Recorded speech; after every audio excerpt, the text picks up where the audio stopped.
Hypercube Halosphere Hollow Planets Archetype Forbidden TPTB's greatest kept secret in history as above so below. Let's take a journey of discovery to a place very close to our heart. Source 1. Ancient history.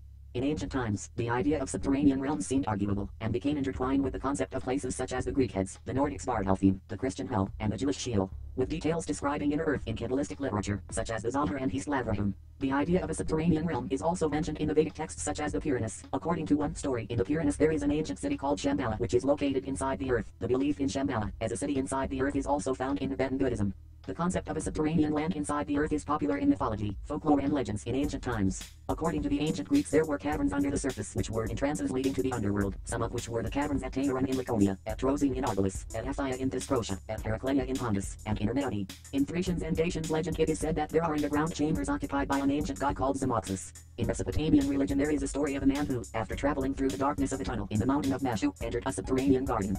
Chapel, bell tower and penitential beds on Station Island. The bell tower stands on a mount that is the site of the original cave, which according to various myths is an entrance which leads inside the earth to a place of purgatory. The cave has been closed since October 25, 1632.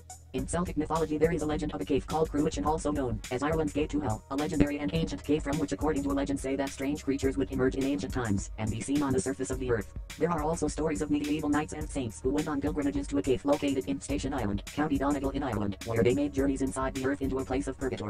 There is an Irish myth which says tunnels in County Down, Northern Ireland, lead to the land of the subterranean Tuatha Danann, a group of people who are believed to have introduced Druidism to Ireland, and then went back underground. An ancient legend of the Angami Naga tribes of India claim that their ancestors emerged in ancient times from a subterranean land inside the earth. There are legends from the Tando people that their ancestors emerged in ancient times from two caves in a mountain underground. It is the belief of the natives of the Malinaskis Trobriand Islands that their ancestors had come from a subterranean land through a cavern hole called Abucula. There is an ancient legend held in Mexican folklore that a cave in a mountain 5 miles south of Ajinaga, Mexico, is possessed by devilish creatures who came from inside the earth. There was an ancient myth held in the Middle Ages that some mountains located between Isanach and Gothi in Germany holds a portal to the inner earth. There is an old Russian legend that says the Samiads, an ancient Siberian tribe, traveled to an underground cavern city to live inside the earth. In Native American mythology, it is said that the ancestors of the Mandan people in ancient times emerged from a subterranean land through a cave at the north side of the Missouri River. There is also a tale about a tunnel in the San Carlos Apache Indian Reservation in Arizona near Cedar Creek disambiguation needed, which is said to lead inside the earth to a land inhabited by a mysterious tribe. It is also the belief of the tribes of Iroquois that their ancient ancestors emerged from a subterranean world inside the earth. The elders of the Hopi people believe that a sepulchral entrance in the Grand Canyon exists which leads to the underworld. According to South American mythology, the belief of the Brazilian Indians, who live alongside the Paraná River in Brazil, claim that their forefathers emerged in ancient times from an underground land, and that many of their ancestors still remain inside the earth. There are also legends that say the ancestors of the Inca Empire came from underground caves which are located east of Cusco, Peru. 17th and 18th century. Edmund Halley's hypothesis. Edmund Halley in 1692 put forth the idea of Earth consisting of a hollow shell about 800 kilometers, approximately 500 miles thick, two interconcentric shells and an innermost core, about the diameters of the planets Venus, Mars, and Mercury. Atmospheres separate these shells, and each shell has its own magnetic poles. The spheres rotate at different speeds. Halley proposed this scheme in order to explain anomalous compass readings. He envisaged the atmosphere inside as luminous, and possibly inhabited, and speculated that escaping gas caused the aurora borealis. DeCant and Lee have claimed, in their Lands Beyond, that Leon Euler also proposed a hollow Earth idea, getting rid of multiple shells and postulating an interior sun 1,000 kilometers, approximately 620 miles across, to provide light to advanced in-Earth civilization, but they provide no references. Indeed, Euler did not propose a hollow Earth, but there is a slightly related thought experiment. DeCant and Lee also claim that Sir John Leslie expanded on Euler's idea, suggesting two central suns named Pluto and Proserpine. This was unrelated to the dwarf planet Pluto, which was discovered and named some time later. Leslie did propose a hollow Earth in his 1829 Elements of Natural Philosophy pages 449 and 453, but does not mention interior suns. Leclerc Milford in 1781 led a journey with hundreds of Creek Indians to a series of caverns near the Red River above the junction of the Mississippi River. According to Milford, the original Creek Indian ancestors are believed to have emerged out to the surface of the earth in ancient times from the caverns. Milford also claimed the caverns they saw could easily contain 15,000-20,000 families. 19th century. In 1818, John Cleve Sims, Jr., suggested that the Earth consisted of a hollow shell about 1,300 kilometers, approximately 810 miles thick, with openings about 2,300 kilometers, approximately 1,400 miles across at both poles, with 4 inner shells each open at the poles. Sims became the most famous of the early hollow Earth proponents. He proposed making an expedition to the North Pole hole, thanks to efforts of one of his followers, James McBride. United States President John Quincy Adams indicated he would approve of this, but he left office before this could occur. The new president of the United States, Andrew Jackson, halted the attempt. It is possible this is the source of the, and true, legend that Jackson believed in a flat earth, and was consequently the only United States president to do so. Jeremiah Reynolds also delivered lectures on the hollow earth and argued for an expedition. Reynolds went on an expedition to Antarctica himself but missed joining the Great U.S. Exploring Expedition of 1838 and 1842, even though that venture was a result of his agitation. Though Sims himself never wrote a book about his ideas, several authors published works discussing his ideas. McBride wrote Sims' theory of concentric spheres in 1826. It appears that Reynolds has an article that appeared as a separate booklet in 1827, Remarks of Sims' Theory, which appeared in the American Quarterly Review. In 1868, a Professor W.F. Leon published The Hollow Globe, which put forth the Sims-like hollow earth hypothesis, but failed to mention Sims himself. Sims' son Americus then published the Sims' theory of concentric spheres in 1878 to set the record straight. 20th century. The Nazi era Thule Society reported much about Tibetan myths of openings into the earth. There is even a theory that Hitler ordered a research journey for such an opening in Antarctica, based on a speech of Admiral Donitz in front of a German submarine in 1944, when he claimed the German submarine fleet is proud of having built an invisible fortification for the Fuhrer anywhere in the world. During the Nuremberg trials, Donitz spoke of an invisible fortification in midst of the eternal ice. An early 20th century proponent of hollow earth, William Reed, wrote Phantom of the Poles in 1906. He supported the idea of a hollow earth, but without interior shells or inner sun. The spiritualist writer Walberga, Lady Paget, in her book Call It Place with an Unseen Friend, 1907, was an early writer to mention the hollow earth theory. She claimed that cities exist beneath the desert, which is where the descendants of Atlantis moved to. She further claimed that an entrance will be discovered to this subterranean kingdom in the 21st century.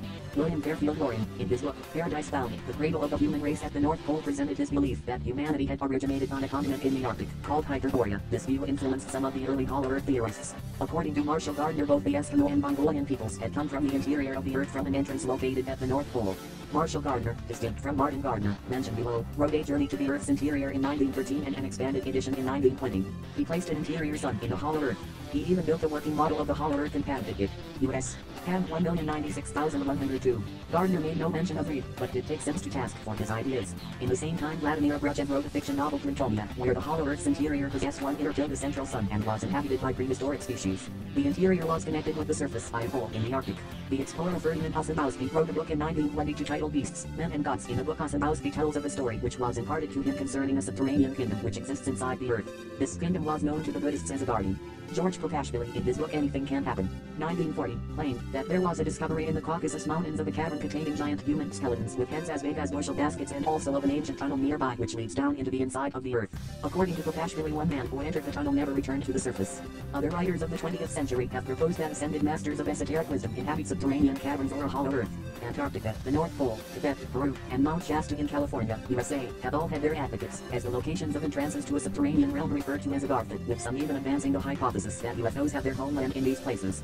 The writer Log Samaranta, in his book The Cave of the Ancients, wrote that an underground chamber system exists beneath the Himalayas of Tibet and is filled with ancient machinery, records, and treasures. Michael Grumley, a cryptozoologist, has linked Bigfoot and other hominid cryptids to ancient tunnel systems underground. Douglas Baker wrote in one of his books that he had an astral journey to the inner earth, where he observed a subterranean civilization. Other occult writers such as Guy Ballard and Alice Bailey have written that they have had out-of-body experiences and that mysterious beings inside of the earth. According to the ancient astronaut writer Peter Colosimo, a robot was seen entering a subterranean tunnel below a monastery in Mongolia. He also claimed lights were seen from underground in Azerbaijan. Colosimo and other ancient astronaut writers such as Robert Geralds linked these activities to UFOs. A book allegedly by Drive Raymond Bernhardt, which appeared in 1964, The Hollow Earth, exemplifies the idea of UFOs coming from inside the Earth. The book rehashes Reed and Gardner's ideas and ignores Sims. Bernhardt also adds his own ideas. The Ring Nebula proves the existence of hollow worlds, as well as speculation on the fate of Atlantis and the origin of flying saucers. Bernhardt argued that the inhabitants of Atlantis took refuge in the Earth's interior before the city was destroyed in great calamity. It was Atlanteans who piloted the flying machines known in ancient India as Diminis and in the modern world as flying saucers. After the U.S. bombings of Hiroshima and Nagasaki, Bernhardt claimed the Atlanteans became concerned that radioactive air might flow into the world's interior, and so some emerged in their flying saucers in an act of self-defense. An article by Martin Gardner revealed that Dr. Walter Seidmeister used the pseudonym Bernhardt, but not until the publishing of Walter Captain Menkel's Subterranean Worlds, 100,000 Years of Dragons, Dwarves, the Dead, Lost Races and UFOs from Inside the Earth, in 1989, did the full story of Bernhardt/Seidmeister become well known. The pages of the science fiction pulp magazine Amazing Stories promoted one such idea from 1945 to 1949 as the Shaver Mystery. The magazine's editor, Ray Palmer, ran a series of stories by Richard Sharp Shaver supposedly claimed as factual, though presented in the context of fiction. Shaver claimed that a superior prehistoric race had built a honeycomb of caves in the earth, and that their degenerate descendants, known as Darrow, live there still, using the fantastic machines abandoned by the ancient races to torment those of us living on the surface. As one characteristic of this torment, Shaver described voices that purportedly came from no explainable source. Thousands of readers wrote to affirm that they, too, had heard the fiendish voices from inside the earth.